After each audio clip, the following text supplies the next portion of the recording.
அனைவருக்கும் வணக்கங்கள். நாணயங்கள் சேகரிப்பாளர்களுக்கு ஒரு நாணயமான பதிவு. தமிழுக்கும் அமுதென்று பெயர். இது ஒரு சின்ன குட்டி வித்தியாசமான ஒரு பதிவு.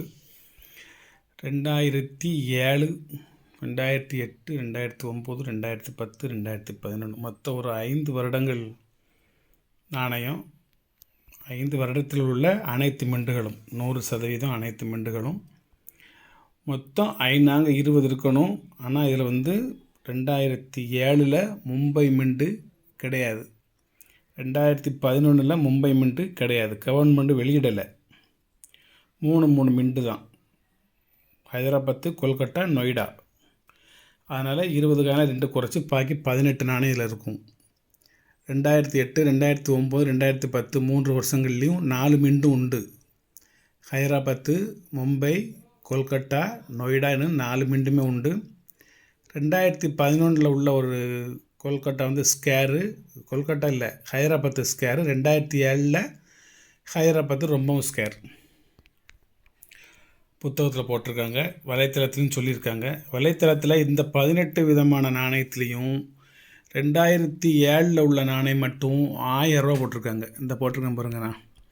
இதில் போட்டிருக்கிற விலை ஃபுல்லாகவே வலைத்தளத்தின் விலை, நான் கொடுக்கின்ற விலை கிடையாது. 2007 மட்டும் நீங்கள் சர்ச் பண்ணிக்கோங்க. வலைத்தளத்துக்கு போங்க, அவங்க ஆண்ட்ராய்டு ஃபோனில் அதில் 2007 ஹைதராபாத்து மிண்டு அப்படின்னு அடிங்க. அது என்ன விலை வருதுன்னு பாருங்கள்.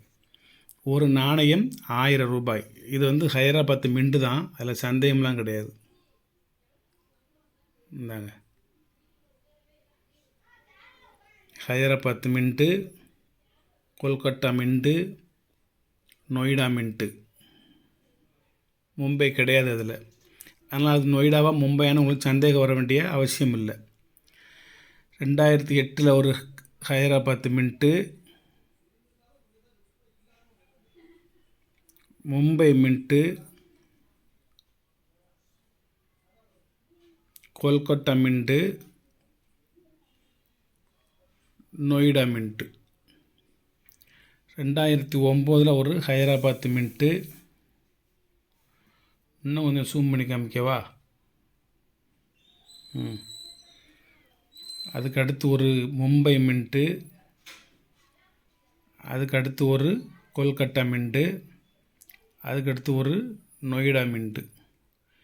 2010 ஒரு ஹைதராபாத்து மின்ட்டு, ஒரு மும்பை மின்ட்டு. இல்லை மும்பை மின்ட்டு இருக்குது.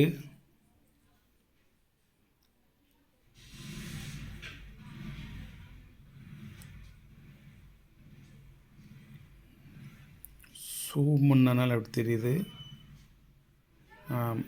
பார்த்துக்கோங்க. நல்லா தெளிவாக பார்த்து தான் வச்சுருக்கேன். அதில் இது கொல்கட்டா மின்ட்டு, இது நொய்டா மின்ட்டு. நொய்டா இதில் ரொம்ப சூப்பராக தெரியுது. இந்த தெரியுது வருங்க.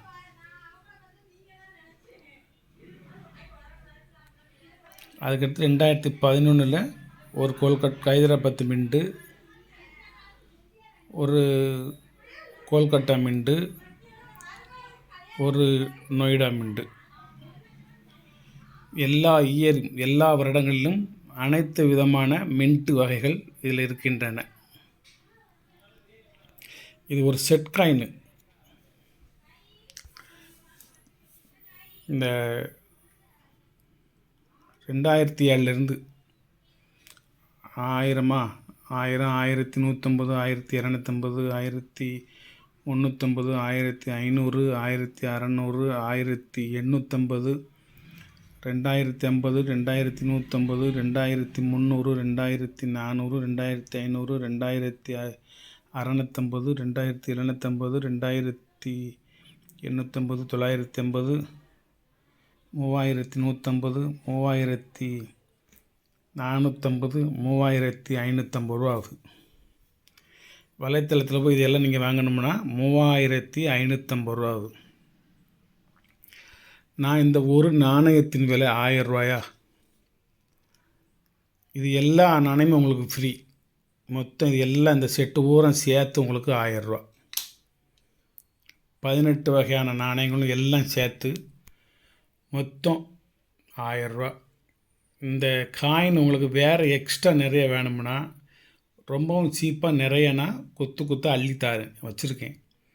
ஆனால் இதில் இந்த மின்ட்டு வாய்ஸாக கண்டிஷன் வாய்ஸாக இயர் வாய்ஸாக கலெக்ட் பண்ணி ஒரு செட்டாக உங்களுக்கு தர்றதுக்கு தான் அந்த ரூபா, அந்த உழைப்புக்கு ஏற்ற கூலி. அதனால் இது எல்லாம் இந்த 18 வகையான நாணயமும் 5 வருடங்களும் சேர்த்து மொத்தம் 1000 ரூபா. அது குறைச்சி கொடுப்பதற்கு வாய்ப்புகள் இல்லை. நன்றி, வணக்கம், வாழ்த்துக்கள். சப்ஸ்கிரைப் பண்ணுங்கள், ஷேர் பண்ணுங்கள், லைக் பண்ணுங்கள், கமெண்ட் பண்ணுங்கள். உலகத்துலேயே போய் பெரிய கேள்வி என்ன கேள்வி தெரியுமா? கடவுள் இருக்கானா இல்லையா? இந்த கேள்வி தான். இதுதான் இன்றைக்கி உலகம் முழுக்குமே ஓடிக்கிட்டு இருக்கு. இருந்தாலும் நமக்கு கடவுள் இருக்குது. யார் கடவுள்?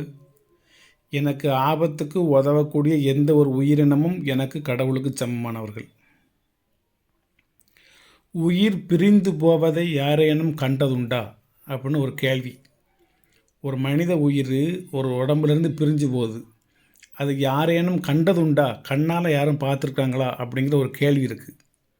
உயிர் பிரிந்து போவதை யாரேனும் கண்டதுண்டா? ஒரு கவிஞர் சொல்கிறாரு, நான் கண்டேன் அப்படிங்காரு.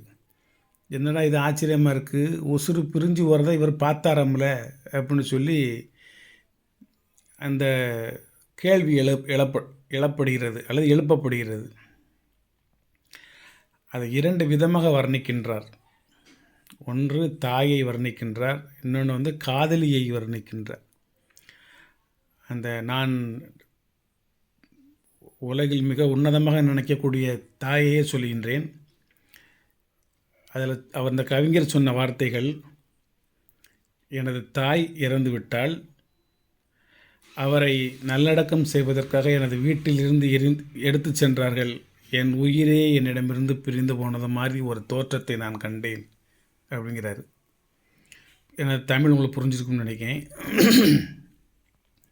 அவங்க தாய் பிரிந்து இறந்து இவங்களை விட்டு போகையில் இவர் மனசில் உள்ளார்ந்த ஒரு ஆற்றலில் என் உசிரே என்னை விட்டு பிரிஞ்சு போகுது, என் பிரிஞ்சு போகிறத நான் என் கண்ணால் பார்க்குறேன் அப்படின்னு சொல்கிறாரு. இன்னொரு இடத்துல சொல்கிறாரு, காதலியை சொல்கிறார். ஒரு இடத்துல நிற்கிறாரு, அவருடைய காதலி திருமணமாகி கணவனுடன் செல்கிறாள். அதை அவர் பார்க்குறாரு. பார்க்கும் பொழுது அவருக்கு தூக்கி வாரி போடுது. என்னடா நம்மளை காதலிச்சுட்டு இன்னொருத்தனை கல்யாணம் முடிச்சுட்டு போயிட்டாள அப்படின்னு.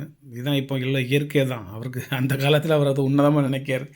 இப்போ அதெல்லாம் உன்னதமாக கிடைப்பா, அதான் ட்ரெண்டிங்கு. என்ன இது அந்த காதலி இவர் ஒரு முக்கில் நிற்கிற சமயம், சந்திப்பில் நிற்கிற சமயம் இவரை தாண்டி அந்த காதலி நடந்து போகின்றாள்.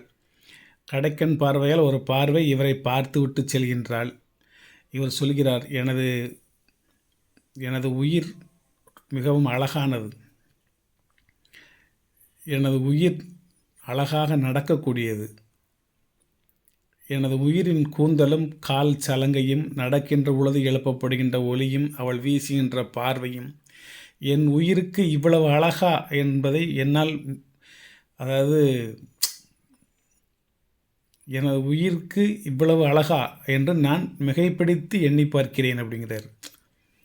என் உயிர் இவ்வளவு அழகானதா அப்படின்னு சொல்லி அவரே ஒரு கேள்விக்குறி போடுறாரு. ஏன்னா இவர் உயிருக்கு உயிராக நேசித்த அந்த காதலி அவளையே உயிராக நினைக்கின்றார். அதனால் அப்படி சொல்கிறார், என் உயிர் மிகவும் அழகானது, அது அழகாக நடைபயிலக்கூடியது அப்படின்னு நிறைய வர்ணிக்கிறார். அதை நான் இப்போவோ படித்த ஒரு நினைவு, அதாவது இப்போது மலரும் நினைவுகள் மாதிரி அதெல்லாம். என்ன அப்போ சொல்கிறார், இவரை விட்டு பிரிஞ்சு இன்னொருவரை திருமணம் முடிந்து இவரை தாண்டி நடந்து செல்லும் பொழுது அவர் சொல்கிறார், எனது உயிர் பிரிந்து செல்வதை நான் காண்கிறேன் அப்படிங்கிறார். அப்போ ஃபஸ்ட்டு கேள்வி உயிர் பிரிந்து செல்வதை யாரேனும் கண்டதுண்டா அப்படிங்கிற கேள்விக்கு ஒரு பதில் சொல்கிறார், நான் கண்டேன். எனது காதலி என்னை விட்டு எனது உயிருக்கு உயிரான காதலி என்னை விட்டு பிரிந்து செல்லும் பொழுது எனது உயிர் என்னை விட்டு பிரிந்து செல்வதை நான் கண்டேன் அப்படிங்கிறார். ஒரு கவிதை வரிகளை உங்களோட ஞாபகப்படுத்தினேன். கொஞ்சம் இலக்கணம் இலக்கியம் அதில் கொஞ்சம் ஆர்வம், அதுவும் தமிழ் ஆர்வம். யாமறிந்த மொழிகளிலே தமிழ் மொழி போல் இனிதாவது எங்கும் காணும் என்று சொல்வது போல உலகத்தில் உயிரெழுத்தும் மெய்யெழுத்தும் ஒன்றாக இணைந்து உயிர்மெய் எழுத்தாக ஆகி மக்கள் பேசுகின்ற பழகுதமிழாக ஆகின்ற ஒரு செம்மொழி தமிழ் அது நேசிக்கின்ற காரணத்தினால் உலகில் எந்த மொழிக்கும் இல்லாத ஒரு பெருமை. உயிர் தான் ஃபஸ்ட்டு, ரெண்டாவது உடல். உயிரற்ற உடல் தேவையில்லாதது. உடல் இல்லாமல் உயிர் இயங்காது. அது உயிர்மொழி, மெய்யெழுத்து, உயிரெழுத்து, மெய்யெழுத்து, உயிர்மெய் எழுத்து. உயிரும் மெய்யும் சேர்ந்தால்தான் மனிதன் வாழ முடியும். உயிர்மெய் எழுத்து என்ற ஒரு இக்கும் ஆவும் சேர்ந்தால்தான் கா என்று நீங்கள் அர்த்தம் தரக்கூடிய ஒரு வார்த்தைகளை உருவாக்க முடியும். இக்கு எங்கேயுமே ஆரம்ப சொல்லே கிடையாது. அது மாதிரி தமிழை பற்றி நிறைய பேசிக்கிட்டே போகலாம், மணிக்கணக்காக பேசிக்கிட்டே போகலாம். கேட்பதற்கு ஆர்வம் உள்ளவர்களுக்கு மட்டுமே அது பிடிக்கும், மற்றவர்களுக்கு அது பிடிக்காது. மம்மி டாடின்னு போய்கிட்டே இருக்கட்டும், அதை பற்றி ஒன்றும் இல்லை. என்னால் தமிழை பிரிக்க இயலவில்லை, தமிழிடமிருந்து என்னையும் பிரிக்க என்னால் இயலவில்லை. தமிழ் என்னை விட்டு போனால் அன்று நான் என் உயிரே பிரிந்து போகின்றது என்று சொல்லக்கூடிய ஒரு வாக்கியத்துக்கு சொந்தமானவன். வணக்கம், வாழ்த்துக்கள், நன்றி.